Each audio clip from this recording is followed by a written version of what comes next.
Cek. Bismillahirrahmanirrahim. Assalamualaikum warahmatullahi wabarakatuh.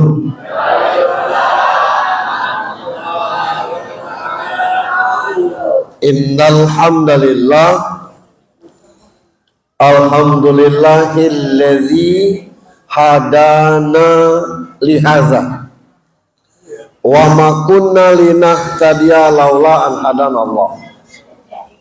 Ashhadu an la ilaha illallah wahdahu la syarikalah wa ashhadu anna muhammadan abduhu wa rasuluh la nabiyya ba'd.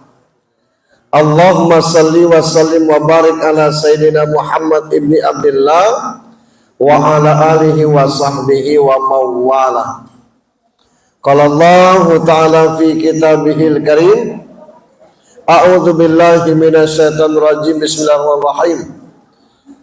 Subhanalladzi asra bi 'abdihi lailan minal masjidil haram ilal masjidil aqsa alladzi barakna haulahu linuriyahu min ayatina innahu huwas samiul basir.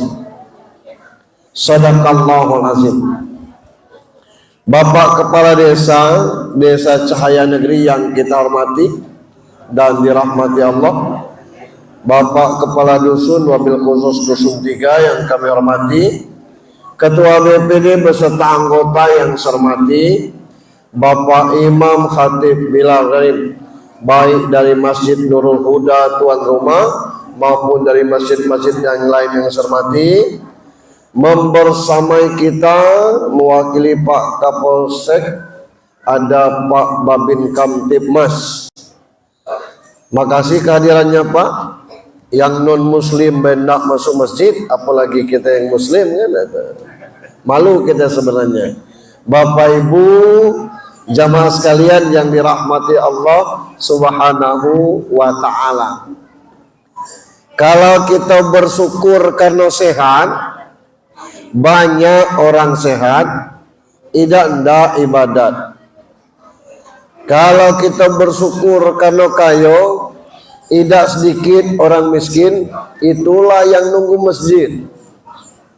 Kalau kita bersyukur karena rezeki kita lancar, naknya lancar atau tidak, rezeki itu ketetapan Allah, tidak ada urusannya dengan kita tuh. Yang kita syukuri ini ada hadis. Jangankan kita, para sahabat kaget dengar hadis ini. Waktu itu formasi lengkap. Abu Bakar, Umar, Utsman, Ali, sahabat yang lain ada galau. Rasul tiba-tiba ngomong, aku rindu nian dengan sanak-sanak aku, saudara-saudaraku. Setengokan Abu Bakar, Umar, Ali, Utsman. Kira-kira bahasa kita ini dia maksud Rasul. Idang lagi bertemu, idang petang diskusi, pagi siang malam selalu serempak. Dengan siapa Rasul rindu? Jadi jawab Abu Bakar, awalai sanah nu ikhwanaka ya Rasulullah. Acak kami ini saudara-saudara kamu ini lah Rasul. Jawab Rasul, antum ashabi. Kamu segalanya ini sahabat aku. Walakin ikhwani alladzina yu'minu bi walam yaroni. Yang saudara-saudaraku itu tidak pernah ketemu aku, tidak hidup di zaman aku, tidak bersamaku, tapi beriman kepadaku. Siapa itu? Orang Dusun 3 Cenggeri. Kita tidak pernah nengok Rasul. Fotonya kita tidak pernah nengok. Ini dari Dusun 5 datang. Oh ya, dari Dusun 5 juga ada. Ya, luar biasa. Jadi dengan para sahabat kita tidak pernah ketemu, 9 wali itu Pak, asli orang Indonesia, wali Songo tuh. Satu tidak ada yang pernah ketemu dengan kita. Dengan wali kota, mungkin belum ketemu gitu. Apa? Artinya kan, bukan sesuatu yang gampang untuk hal tersebut. Nah, Allah takdirkan kita beriman kepada Allah dan Rasulnya, padahal tidak ketemu dengan Rasul. Jangan dikira gampang Pak. Itu. Yang hidup dengan Rasul itu, sezaman dengan Rasul, sanak Rasul, Abu Jahal, Abu Lahab, Abu Sofyan, dan abu-abu yang lainnya. Idan dah mengikut Pak. Kalau Bapak Ibu ditakdirkan haji atau misalnya pacak berangkat umroh, Anda hendak berangkat umroh serempak aku bulan Juni ni kelak, amun yang Syawal lah lusu aku berangkat untuk bawa jamaah gitu.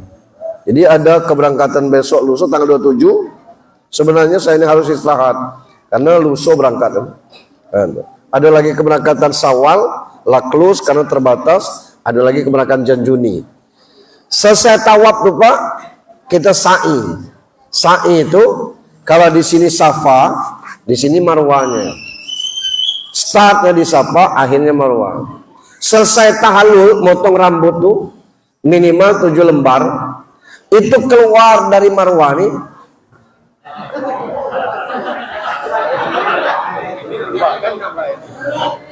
Ada WC 9. Keluar dari Marwah itu ada WC 9. WC 9 itu pas di WC 9 itu, disitulah rumah Abu Jahal. Rumah Abu Jahal tuh dibuat kawan jadi WC. Jikalau jemaah kita rumah dekat masjid, awak Islam idan ndak ke masjid, buat ke WC baik. Kira-kira. Ini belum ceramah Pak, masih pembukaan. Gitu. Kita mulai ceramah, aman lado kopi sini. Ya, Bapak Ibu yang saya hormati, saya pernah diundang orang acara motong sapi. Saya tanya apa acaranya, minta syukuran anak saya diangkat P3K. Apa tidak boleh syukuran P3K motong sapi? Boleh, boleh, bagus itu. Tapi yang tidak saya kaitkan ini dengan sejarah Pak. Ibrahim itu nabi, masuk ulul azmi. Sampai Isa tadi kita bersalawat dengan Nabi Ibrahim tuh, namanya salawat Ibrahimiyah. Allahumma salli ala Muhammad wa ala ali Muhammad kama sallaita ala Ibrahim wa ala Ibrahim. Bapak Ibrahim itu azal, tidak beriman Pak, dan tidak mengikut agama anaknya. Apa masalahnya? Hidayah tidak ada. Jangan dikira gampang Pak. Yang Tino, Nabi Nuh itu 600 tahun jadi nabi. Umur Nuh itu dalam surat Al-Ankabut 950 tahun. Umur 350 jadi nabi. 600 tahun dia jadi nabi. Dapat pengikut 80 orang. 600 tahun jadi nabi, 80 orang. Kalau negakkan partai 5 tahun dapat 80 orang, bubar kalah. Udah kengedal itu. Nah, akibat itulah Nuh tuh berdoa. Bunyi doa Nuh tuh dimuat dalam surat Nuh ayat 29. 600 tahun dia jadi nabi, cuman dapat orang 80. Dia berdoa, Rob la tazar alal ardi minal kafirina dayar. Ya Allah, jangan kau suruh hidup orang kafir di atas muka bumi Allah ini. Kalau model itu Nuh, kau bikin kapal, dibuatlah kapal. Kapal selesai, ajak orang 80 itu naik kapal, berangkat naik kapal. Nah dengan bininya tuh Nu ngomong marobaino unu brakat bakol bawarbe. Bahasa nuca itu Pak. Ya.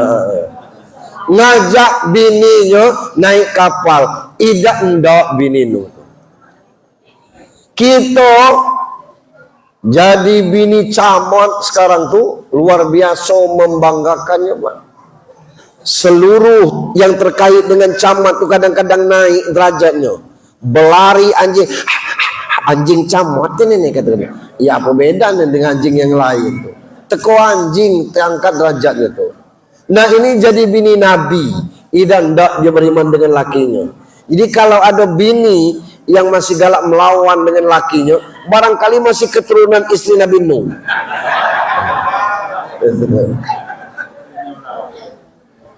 Yang ketiga, paman Nabi itu Abu Talib. Jadi kecil Nabi tinggal dengan dia nih. Kan bapak lah mati, mak lah meninggal, tinggal dengan datu 42 tahun lah ninggal pada datu. Abu Talib itulah yang ngasuh. Begitu Abu Talib itu sakarat maut, itu ditalkinkan langsung oleh Nabi. Paman ucapkan la ilaha illallah. Tidak Nabi. Sampai mati dia tidak mengucapkan la ilaha illallah. Apa masalahnya? Hidayah. Alhamdulillah malam ini kita hadir di sini bukan karena kita nak makan kue, bukan karena dengar ceramah UJH, tapi karena hidayah Allah Subhanahu wa taala. Selanjutnya salawat dan salam. Salawat dengan salam ini beda Pak. Salawat itu, salam itu Allahumma sholli ala sayyidina Muhammad, itu salawat. Allahumma sholli ala sayyidina Muhammad, salawat. Assalamualaikum ya Rasulullah, itu salam. Assalamualaikum ya Nabi Allah, itu salam. Assalamualaikum ya Nabi Allah, itu salam. Boleh pakai sayyidina, boleh tidak pakai sayyidina. Allahumma sholli ala sayyidina Muhammad, boleh, silakan. Jadi apa guna selawat ini? Jibril Rasul pernah tanya dengan Mikail, membasuh kitanya kira-kira il. Pacak dah kau ngitung titik ayat tu kalau dia hujan tu berapa juta titik. Kata Mikail, itu kan aku PPTK-nya, Pimpronya tu aku. Rezeki mulai dari tungau sampai ke gajah keruan aku yang ngaturnya tu katanya. Jadi tahu kau berapa juta titik air itu? Tahu. Lah yang kau tidak tahu apa? Yang aku tidak tahu tuh besarnya rahmat Allah atas orang yang berselawat kepada Nabi. Sebab innallaha wa malaikatahu yusholluna ala nabi. Allah dan para malaikat aja berselawat kepada Nabi. Itu besarnya fadilah kita berselawat. Bapak Ibu yang saya hormati, saya tidak mungkin cerita Isra Mi'raj ini Rasul naik burung sampai ke Aqsa, ditawarkan minum arak, susu, air putih, naik langit pertama ketemu Nabi Adam, sampai langit ketujuh, sampai sudah turun lagi ketemu Nabi Musa. Dia oleh-oleh sholat 50. Ya banyak ego tuh. Turun naik. Saya tidak cerita itu lagi Pak. Kita cerita dari surat Al-Baqarah 185. Syahrul Ramadan allazi unzila fihi al-Qur'an hudal linnas. Bulan Ramadan itu diturunkan Al-Quran. Guna Al-Quran diturunkan hudal linnas, petunjuk bagi manusia. Nah, kalau kita menggunakan Al-Quran sebagai petunjuk di ayat lain, faman tabi'a hudaya fala khaufun alaihim walahum yahzanun. Kalau kamu mengikuti petunjuk Allah, tidak usah kita takut, tidak usah kita khawatir. Nah, Al-Quran ini petunjuk bagi manusia. Isinya petunjuk galau, Pak. Kalau kita uraikan sedikit-sedikit, ada isi Al-Quran itu perintah, amar. Contohnya aqimus sholat, dirikan sholat. Kayo miskin, enggak sholat. Sholat. Sehat sakit, sholat. Hanya yang sakit sebatas mana dia mampu sholatnya. Tidak mampu tegak, duduk. Tidak sanggup duduk, ya berbaring. Kemana rukunya? Ya rukunya dengan isyarat baik, nunduk dikit. Tidak pacak Pak Ustaz, palaknya sakit menunduk. Amatonya baik. Ngatup dikit, ruku, ngatup banyak, sujud. Membuka mata, beligat dunia ni. Ruku sujud dalam hati baik. Nya hati ni tak perlu pacak. Masukkan kering-keringgo. Kita suaikan. Itulah kira-kira. Luar biasa Pak orang Islam ni. Kalau punya tidak solat, disolatkan. Gitu. Saking pentingnya solat itu. Ini solat. Hanya kadang-kadang, ku tengok di Nurul Huda ni tak ada. Di kota ni agak mulai kekanjian. Apa kekanjian? Mentang-mentang balik umroh, mentang-mentang balik haji, kawan beli pula kursi hitamnya besi itu. Alah semayang duduk. Ke rumah ke masjidnya tahan berjalan, bolak-balik, pas semayang duduk. Boleh Pak Ustaz? Boleh. Hanya kalau dibuka rukun sholat itu 13. Buka rukun keempatnya, berdiri bagi yang mampu. Hanya berjalan pacak, maka semayang dah mampu, maka otomatis sholatnya batal. Kalau kita sakit ya boleh. Nyong tahan berjalan, hanya di sini dipasang pen. Dak pacak, nyeruku, sujud, dak apa-apa. Itu dimaksud. Ini perintah. Ada larangan. La taqrabuz zina, la ta'kulur riba. Jangan berzina, jangan makan riba. Innamal khamru wal maisir wal anzlam wal ansab rijsun min amal syaitan. Hamar, judi. Nah sekarang ini nanggung. Coba aparat kita tuh nak merantas judi online. Tutup sini, muncul sini, tutup sini, muncul sini. Coba dikinai sepanjang seluma nih. Ada tak orang kaya gara-gara judi? Tidak ada. Maju, lemak berjudi ini hasil sawit dewe. Ini kadang-kadang mungut berondol jemur. Hasil laporan PPATK bahwa penjudi ini rata-rata yang luar biasa itu duit hasil dari bantuan PKH itu dibuatnya jadi modal judi. Wajar kita nih dapat azab dari Allah Subhanahu wa taala. Nah itu kondisinya. Ini larangan. Yang ketiga isi Al-Qur'an tuh bisa jadi al-insiyah. Al-insa'iyah itu harapan. Innalladzina amanu wa amilus solihati ulaika hum khairul bariyah jazaohum inda rabbihim jannatu adnin. Beriman, beramal soleh, orangnya elok, hatinya baik, perangainya bagus. Lah ada harapan dia masuk surga adnin. Itu. Yang berikutnya ada wa'ad-wa'id. Wa'ad janji baik, fama ya'mal mithqala dzarratin khairan yara. Ada wa'id janji buruk, wa may ya'mal mithqala dzarratin yara. Ada kisah isi Al-Qur'an itu.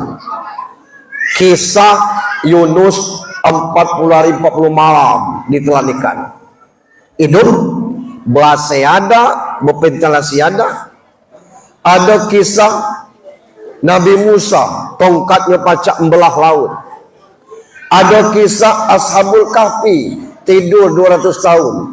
Ada kisah Isra Mi'raj.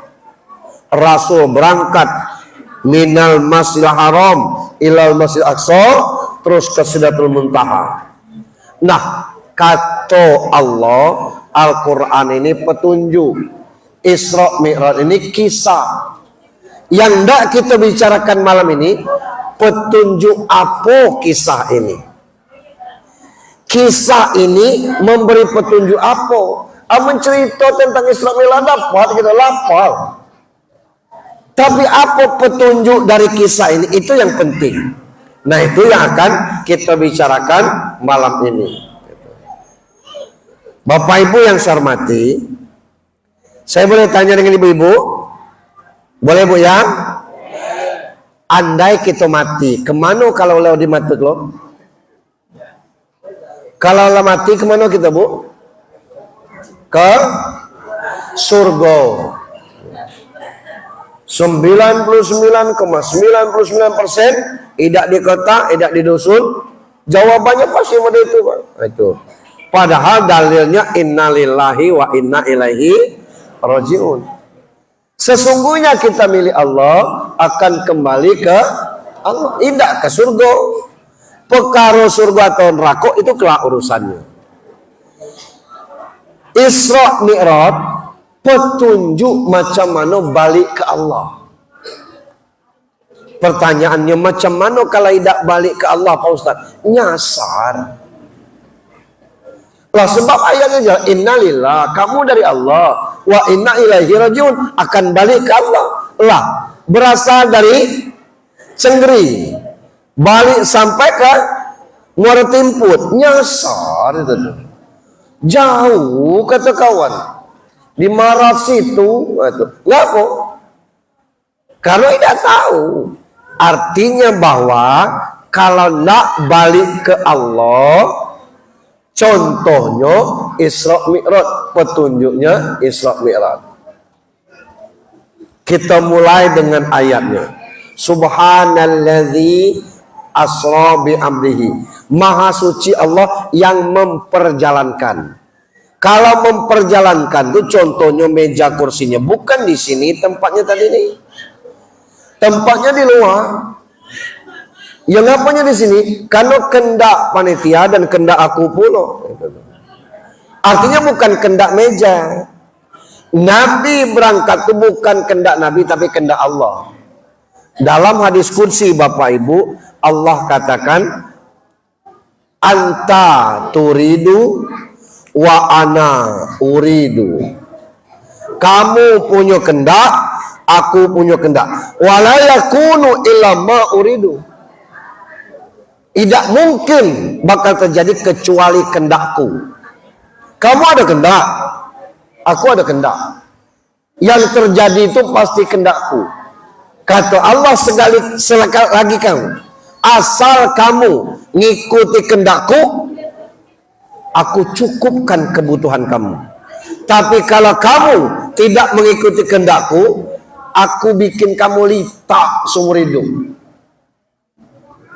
Ya nggak perlu ini, meleset. Tidak ada yang meleset.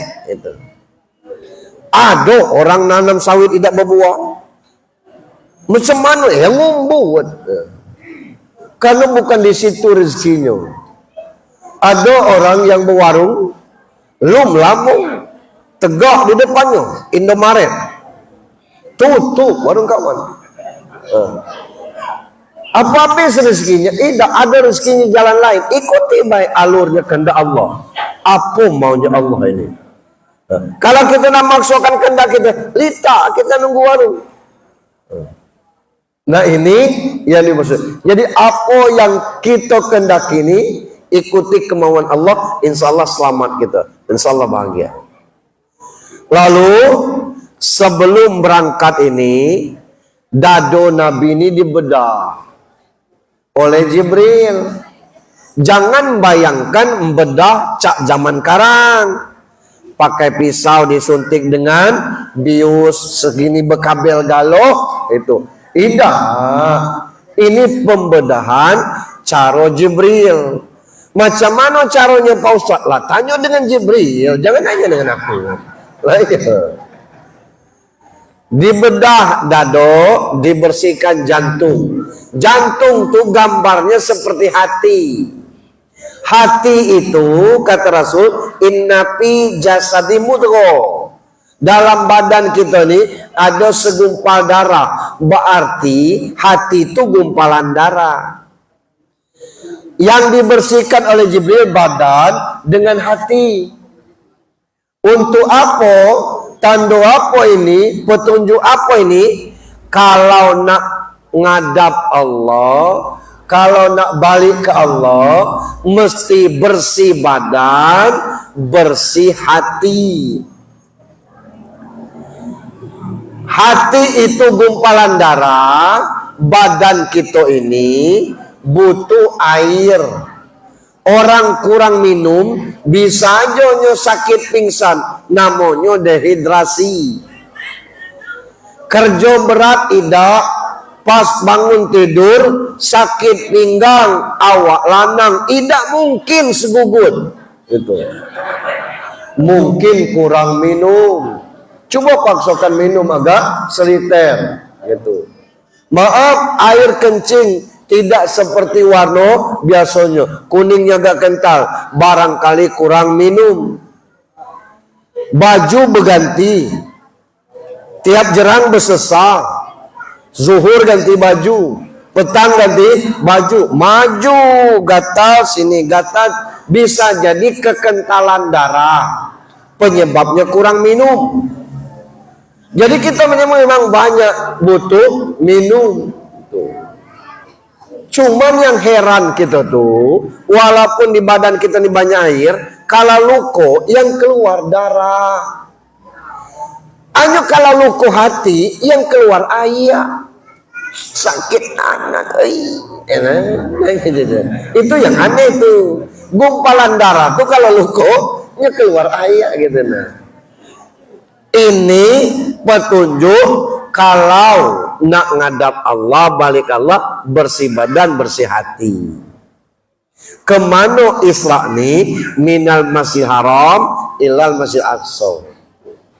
Lalu Sidratul Muntaha, ya ngapai dak dari Masjidil Haram songut langsung baik ke Pucua. Nak ngapo singgah di Masjid Aqsa. Bukan ini sekedar singgah, tapi petunjuknya untuk apa? Hidup kita ini dunia akhirat, datar ke Pucua. Jangan kita maju subhanallah subhanallah subhanallah.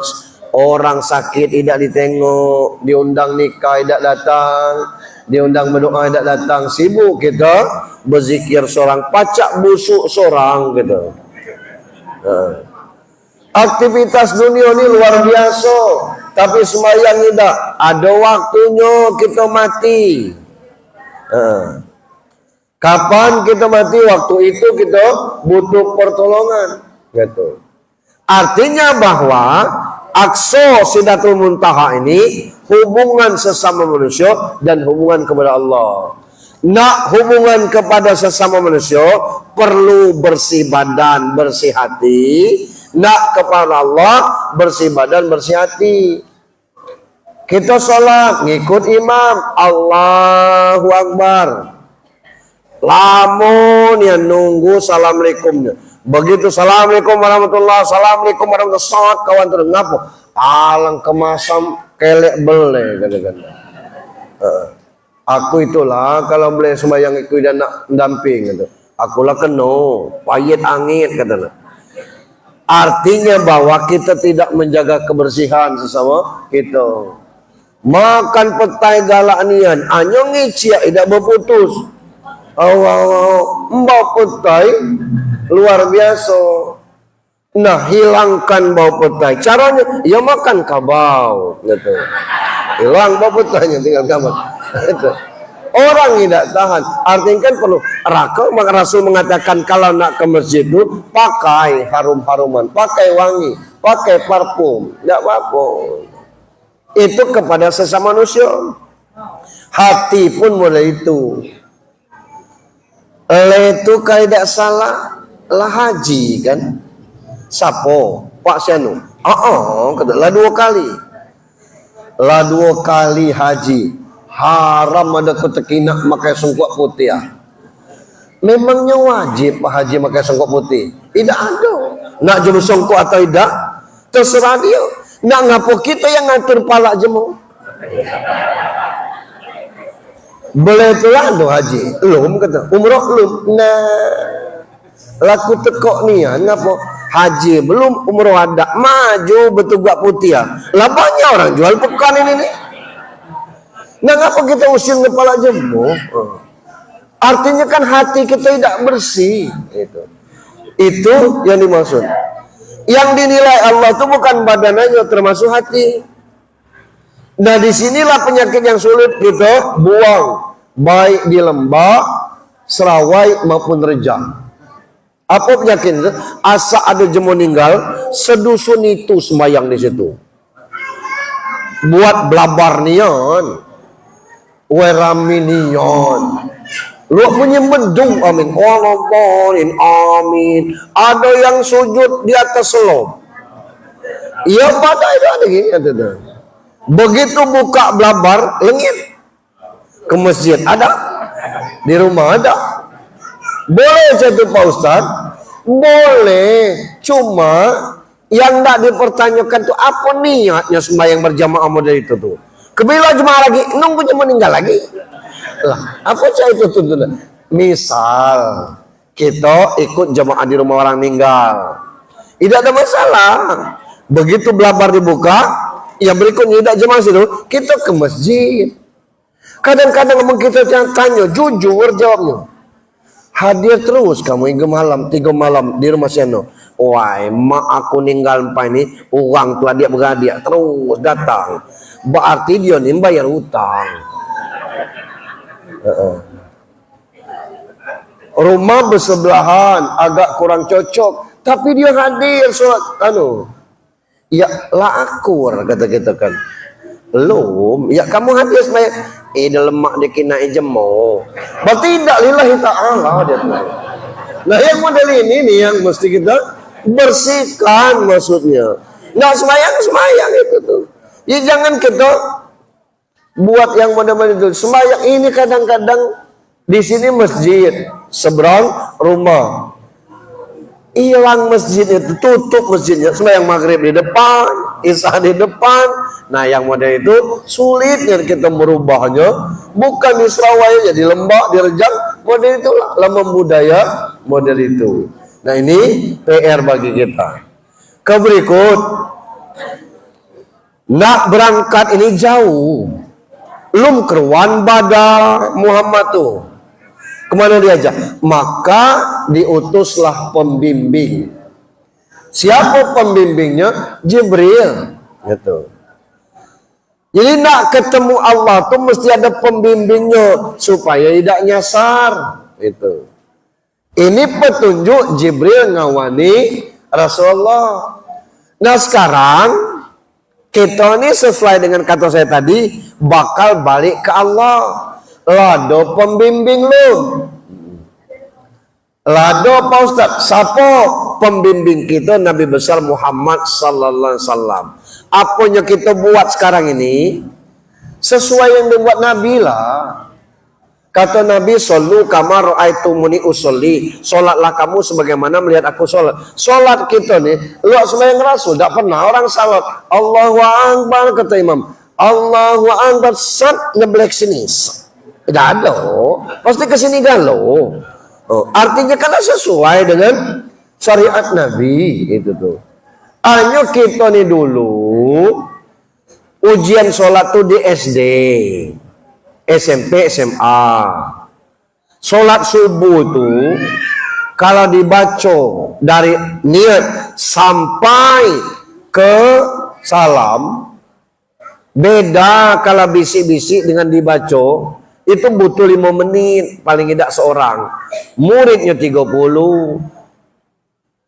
Kalau 5 menit kali 30, 150 menit.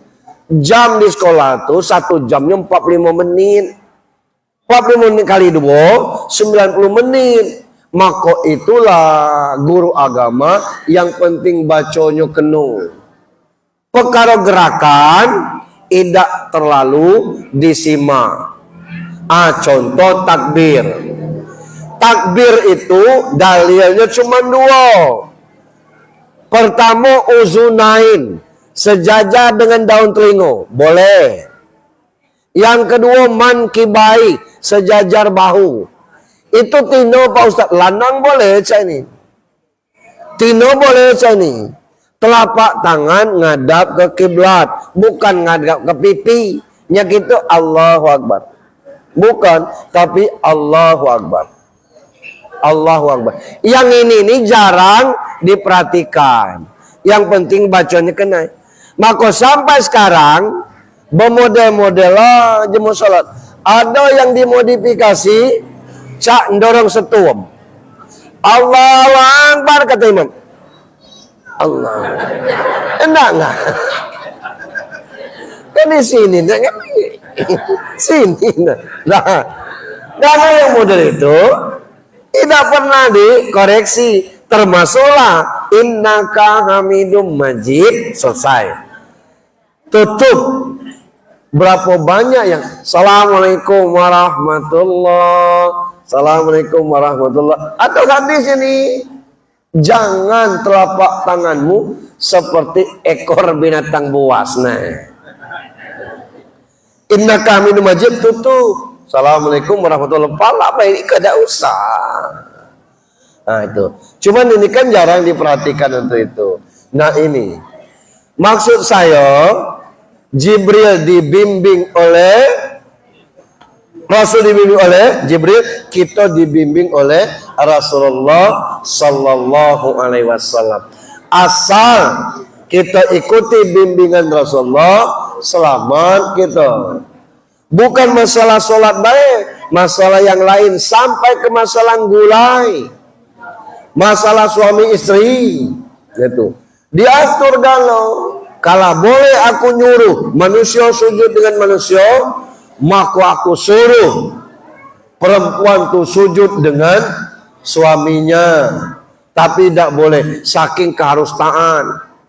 Nah, ibu-ibu jangan-jangan kadang-kadang tidak paham. Apa tugas suami? Tugas suami itu bertanggung jawab atas istrinya lahir batin. Termasuk soal-soal yang selama ini jarang diungkapkan. Masak nasi itu tugas suami. Gulai itu tugas suami. Gosok itu tugas suami. Ya Bu, supaya Bu paham. Cacam Pak Ustadz. Ini ada cacam, ini penjelasannya seperti itu. Nyesal, ngepel, gosok, itu semua tugas suami. Itu.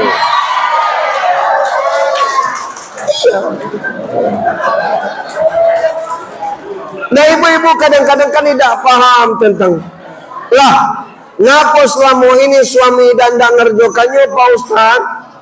Itu kan bertugas suami. Tugas istri itu melayani suami, taat kepada suami, taat kepada Allah, taat kepada suami. Cuman itu baik. Asal taat kepada suami, ada surga itu ibu. Marah nyesal kamu nih. Nyesal. Masa aku dah? Masa. Alangkah kotor, pel kau udah ngepel itu. Nah, itu tugas suami. Cuma harus taat kepada suami. Apa perintah suami? Taati. Nah itu. Lah, supaya paham.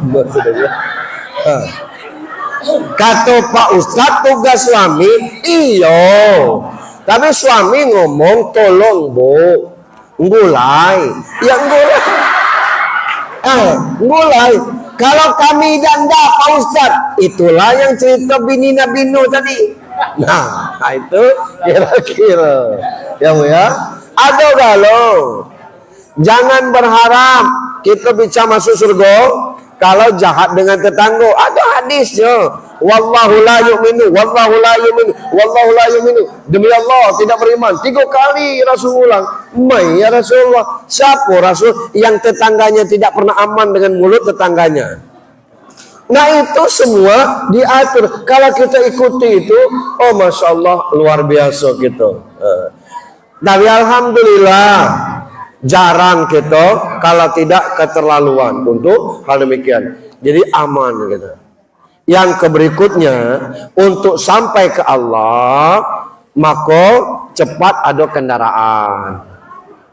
Gitu. Apa kendaraannya? Diturunkanlah buruk. Buruk ini tidak jelas kita macam mana.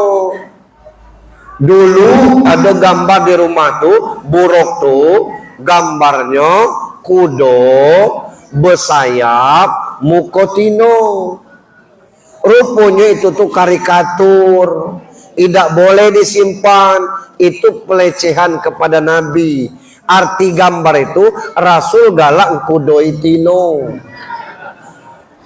Jadi buruk tidak bisa digambarkan. Dalam surah Al-Baqarah dikatakan yakadul barku yahtafu.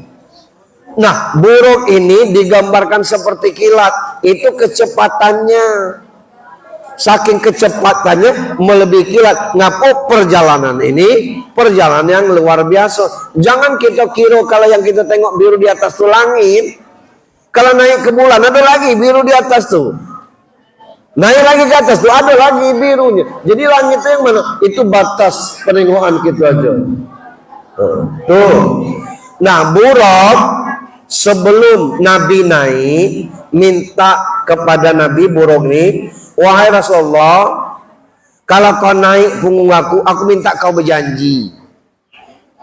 Cak mana caranya kata Nabi? Kau tempelkan telapak tanganmu di punggung, ditempel. Kau janji apa? Tidak naik buruk lain selain aku di akhirat kelak. Rupanya buruk tidak hendak di madu. Buruk baik dan hendak di madu.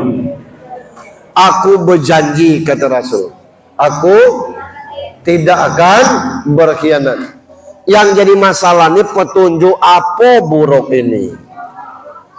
Buruk ini kalimat la ilaha illallah. Dari mana Pak Ustadz menerjemahkannya? Ada hadisnya Pak. Bentar ya. Kalau saya mati sedang ceramah nih Pak, tapi jangan diaminkan. Ini ada rekamannya nih. Sedang ceramah tak meninggalnya. Pak Imam cepat bangun, tempelkannya tangan ke sini. Pucat Pak Imam, lah laju ini. Pegang sini, lah hilangnya. Pegang kaki, lah dingin. Selesai. Innalillahi wa inna ilaihi raji'un. Ada rekamannya, disebarkan orang. Masya Allah, mulianya Pak Ustadz sedang ceramah meninggal. Surga bagi dia. Tidak ada dalilnya Pak. Orang mati sedang ceramah itu masuk surga. Tidak ada. Ibu ngaji tadi misalnya, jangan aku golak, sarang contohnya. Sedang ngaji, ninggal, kita videokan. Masya Allah, inilah orang-orang yang ahli Quran. Meninggal sedang baca Al-Quran. Surga bagi, tidak ada dalilnya. Tapi pacak ngecek la ilaha illallah, di ujung napasnya ada dalilnya Pak, dakhlal jannah. Siapa yang pacak ngecek la ilaha illallah di ujung napas kematiannya kelak dakhlal jannah, ada hadisnya Pak. Yang jadi masalah tuh pacak dah kita ngecek la ilaha illallah Pak. Kita ni masih hidup nih, kebilo nak ngecek la ilaha illallah tuh nunggu ada masalah. Ada masalah belat pada la ilaha illallah. La ilaha illallah. Baru terucap la ilaha illallah. Apa model itu jadi kendaraan? Bukan. Diajak tahlilan malam Jumat. Woi, alang kesego. Hanya niat alasan. Kebilo dia tahlilan, tunggu dia sakit gigi, tahlilan dewe dia kelak. Nah ini Jadi buruk kendaraan kita menuju ke Allah, sampai kepada Allah. La ilaha illallah. Allah jelaskan dalam sepotong ayat ini, perjalanan Rasulullah itu linuriyahu min ayatina. Kami perlihatkan tanda-tanda kebesaran kami. Apa perlihatkan? Nah ibu-ibu, konsep saya Isra Milad malam ini. Membaca tidak pacak, nengok sekilas. Mana ibu-ibu tahu? Apa petunjuk ini? Allah ingin ngasih tahu bahwa hidup di dunia ini mikdaruhu alfasanatin mimma ta'uddun. Hidup di dunia ini 100.000 tahun dunia itu baru sehari di akhirat. Sehari di akhirat itu 1000 tahun di dunia. Maksud Allah, jangan tersepona.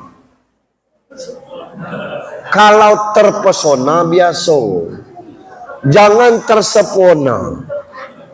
Sawit luas, rezeki banyak, laudem daftar haji,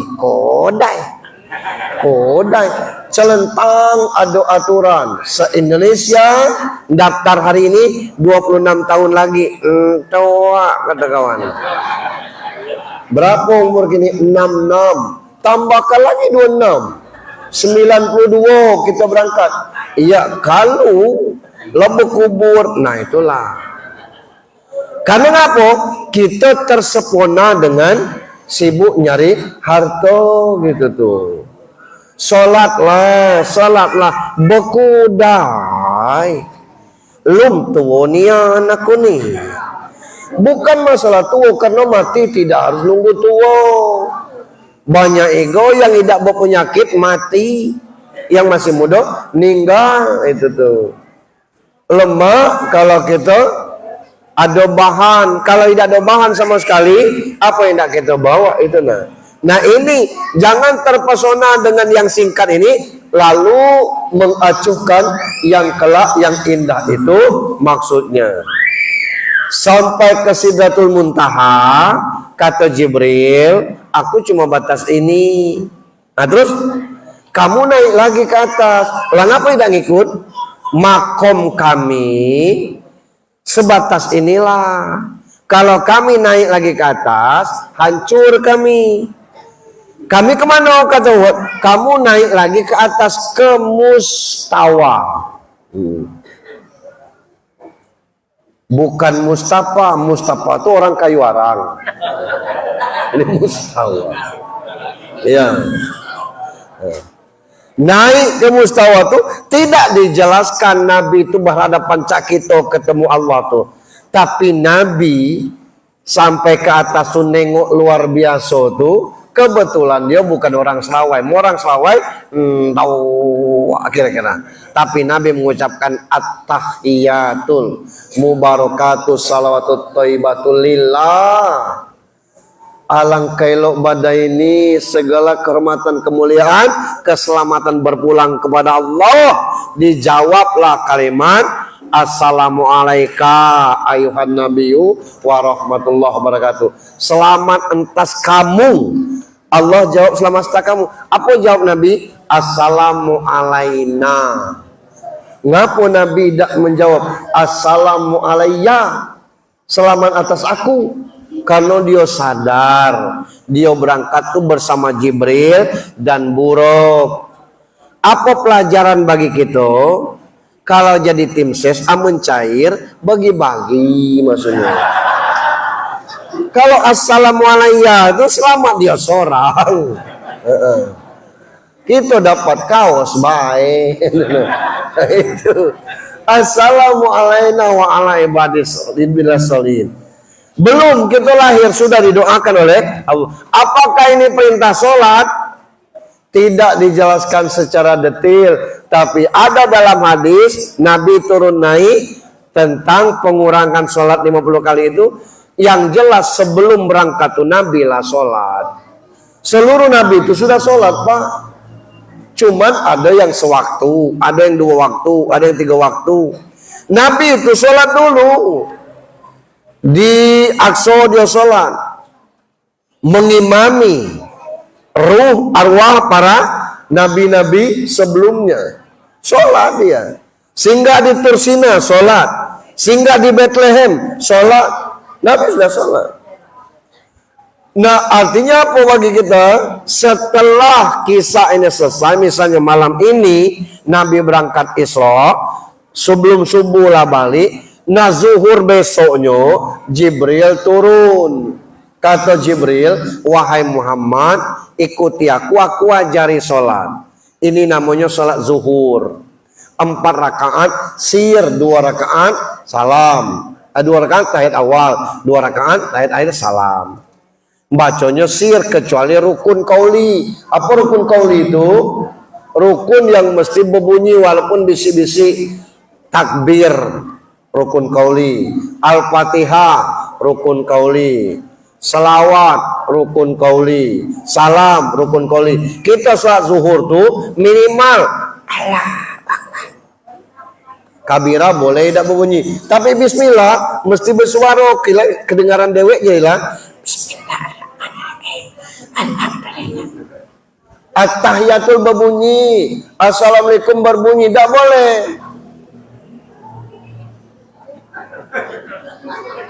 Mesti berbunyi assalamualaikum warahmatullahi itu. Asar turun lagi, ini sholat asar sama kayak zuhur tadi, rakaatnya sama. Jibril diam, Rasul ngikut dia diam, sahabat ngikut dia Rasul nih diam pula. Turun lagi, ini maghrib 2 rakaat jahar, bersuara kencang suaranya, nak sorang nak sama-sama semayangnya bersuara 1 rakaat sir. Jibril bersuara, Nabi bersuara, sahabat ikut bersuara. Ini Isya, rakaatnya sama dengan zuhur, hanya 2 rakaat jahar kencang, 2 rakaat sir tidak berbunyi. Ini subuh 2 rakaat jahar, gitu. Lah jelas model itu. Rasul tidak bertanya ngapa zuhur asar tidak berbunyi, maghrib isya subuh berbunyi. Sahabat tidak bertanya ngapa zuhur asar tidak berbunyi, maghrib isya subuh berbunyi.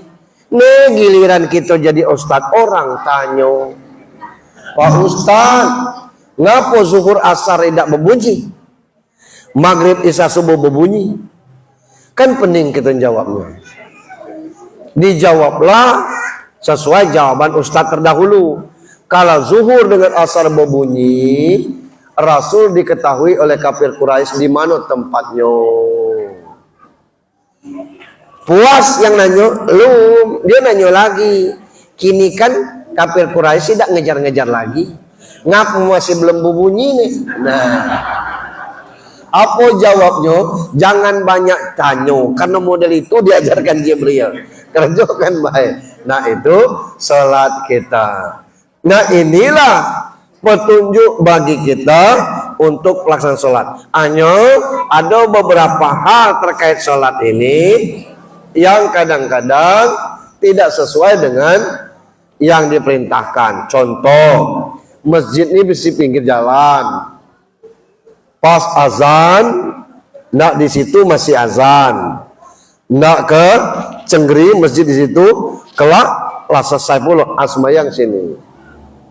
Nah, ayat orang imam masih baca ayat. Dia berwudu dulu ke WC dulu. Begitu dia selesai berwudu, Allahu Akbar kata imam. Iyalah tahiyat awal ini nih. Lah 2 rakaat berarti. Dia sudah berwudu, masuk ke sini Allahu Akbar kata imam. Hanya masuk di rakaat ketiga. Imam lanjut, jamaah lain lanjut. Allahu Akbar, tahiyat akhir. Assalamualaikum warahmatullah. Jangan tegak dulu tuh. Assalamualaikum warahmatullah, baru tegak. Nah, kita ini kadang-kadang asal terkecil. Assalamualaikum langsung tegak. Nah, tunggu 2 kali salam itu baru tegak.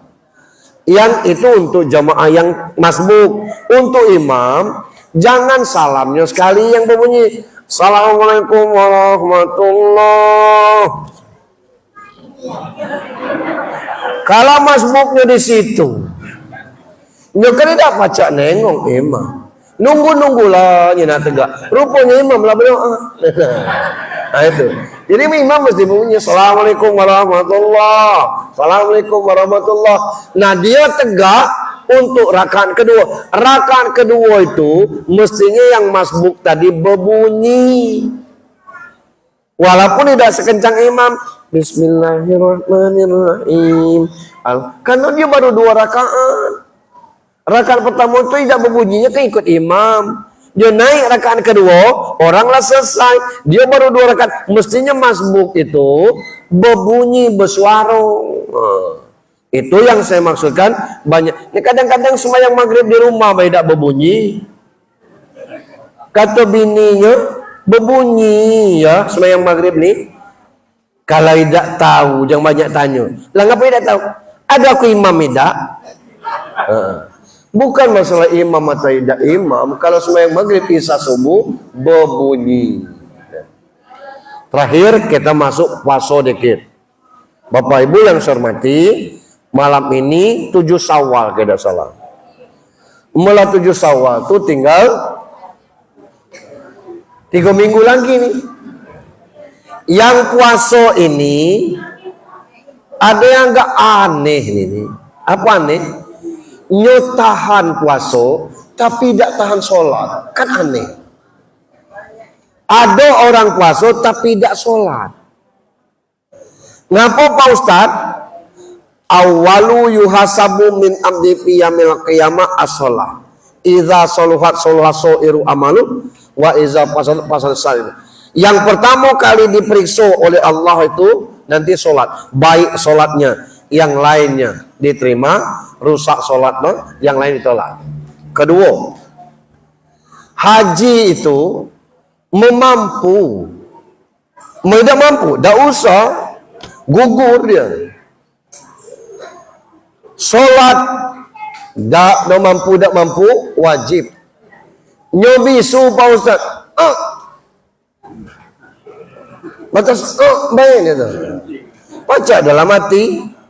Puasa itu kalau sehat, ama sakit mau pikun, jangan dipaksa puasa. Jam 10-nya nak makan, jam 9-nya sembahyang zuhur. Lah namanya pikun. Zakat itu mado. Ama tidak ada, duduk di rumah, orang ngantar zakat dengan kita. Apa tiangnya? As-sholatu imaduddin. Sholat itulah tiangnya agama. Tahan puasa tapi tidak tahan sholat agak aneh. Gara-gara ngomong model ini saya jelaskan. Percuma puasa kalau tidak sholat. No tahu-tahu nyo sholat tidak, nyo puasa tidak. Kita kecil. Yang apa tidak puasa nu? Iya kata uji apa cuma. Jadi ya aku nih kalau sembahyang lumnian, hanya puasa jadi kecil kami nih. Malam Islam Mi'raj kata ujian percuma. Ya tangguhlah belai dosanya. Lah ngapa pula aku yang nanggung dosanya. Aku kan cuma nerangkan percuma puasa kalau tidak sholat. Nyo tidak puasanya aku kan tanggung dosa. Lah, aku cuma menjelaskan. Apalah artinya kita puasa tapi tidak sholat gitu tuh. Nah puasa ini jangan terlalu mengkang diri. Contoh, petang-petang ibu masak, ruksah nyicip gula itu boleh. Namun nyicip itu sebatas ujung lidah. Amun nyelam lalu ke sini itu semangkuk. Amun ujung lidah itu kan setetes, tahu masinnya boleh. Kita penyakit asma, ada inhaler, nah disemprot model ini. Boleh berapa semprot Pak Ustaz? Terserah, litak dengan tangan dengan keting. Nah, yang apa ngudut tidak boleh ya. Ngudut itu asapnya ke lambung, inhaler itu asapnya ke paru-paru. Kita digigit anjing, cepatlah bawa ke rumah sakit.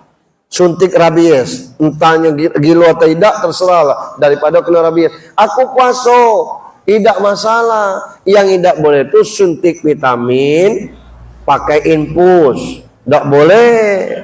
Anak kita bidan, ada di rumah, yuk, ada rumah, bawa suntik vitamin ke sini, nah tuh, batang anaknya, mak itu puaso, ya, dimulai tua, ya hidup boleh ya, mak, batal, bukan diminum, tidak cucuk ke sini nih, bukan masalah cucuk ke sini, karena fungsi vitamin itu pengganti makanan, tidak boleh dia itu. Nah ini gitu, siang hari alangkah hangat ini, kering kelongkongan, cacam gitu, berendam di bak mandi kita dewe, berendam lah, tidak apa-apa. Ya kalau batal puasa mandi basah palak lah, di mana pula ada ketentuannya, mandi basah palak batal puasa, tidak ada itu tuh. Jadi jadi jangan kita persulit. Puasa itu dimulai dengan sahur. Sahur itu artinya perbuatan di waktu sahar. Waktu sahar tuh biar mudah, misalnya subuh jam 5. Waktu sahar tuh 5/4 itu lah masuk waktu sahar tuh. Jadi 45 menit sebelum subuh itu namanya waktu sahar. Apa baik kerja waktu itu namanya sahur. Kalau nyelot sahur. Kalau makan sahur. Kalau makan 3:30 itu makan tengah malam namanya. Tidak ada hadisnya, tidak ada barokahnya. Bersahur itu hadis Rasul tasaharu. Paina saut barokah. Bersahurlah sebab dalam sahur itu ada keberkahan. Aku tidak pacak makan Pak Ustadz. Tidak harus makan, minum seteguk jadilah. Ngopi ngeteh aja, makan buah aja. Yang penting ada isi masuk perut waktu sahur. Jam 4 bangun. Jam 4:15 lah mulai makan. 4:30 rasaku selesai makan. Masuk 15 menit. Ibu-ibu membereskan meja makan. Bapak ngopi sambil ngudut. Go sumut. Sampai imsak. Imsak berbunyi berangkat ke masjid. Sahur dapat, ke masjid dapat sembahyang subuhnya. Aman. Coba kalau makan 3:30, nunggu subuh jam 5. Jangan ngecek kita di kamar, duduk di sofa model ini, depan TV nih, kata-kata, woi, alangkah itu lah perut besar angin subuh. Nah itulah makanya sahur. Pak Ustadz, maaf ini, agak kurang pantas. Macam mana kalau jam 3 hubungan suami istri? Nak masak sahur, apakah harus mandi? Tidak ada dalilnya. Kita dusun ini kalau nyebut haram masak nasi sahur kalau berhubungan suami istri. Tidak ada. Mandi itu karena nak sholat subuh. Itu bukan karena nak masak sahurnya. Pak Ustadz, macam mana kalau melalu? Tidak boleh, puasanya tetap sah, tapi kurang dalam keberkahannya. Maksudnya sengaja tidak makan. Tapi kalau kita tidak tahu bangun jam 6, kita tidak tahu. Tapi kalau sengaja tidak bersahur, aku tahan. Walaupun tidak makan, tidak minum, bukan masalah tahannya, tapi ngambil barokahnya.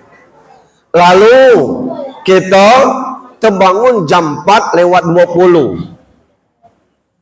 Subuh jam 5. Jam 5 kurang 10 imsak. Astaga, kata orang-orang. Ngapo? 10 menit lagi ya ai katanya kan. Ai itu belum bangun tuh. Kemudian bangun tuh nak melentik dulu 3 kali. Kak beli kak imsak sampai nasi lah terhidang, empai nak nyuap, radio berbunyi. Inilah Radio Republik Indonesia program 1 Bengkulu di udara melalui gelombang 92,5 MHz. Penyiar Anda di sini Bung Junaidi Hamzah. Saat ini pukul 4:50 waktu Indonesia bagian barat. Dan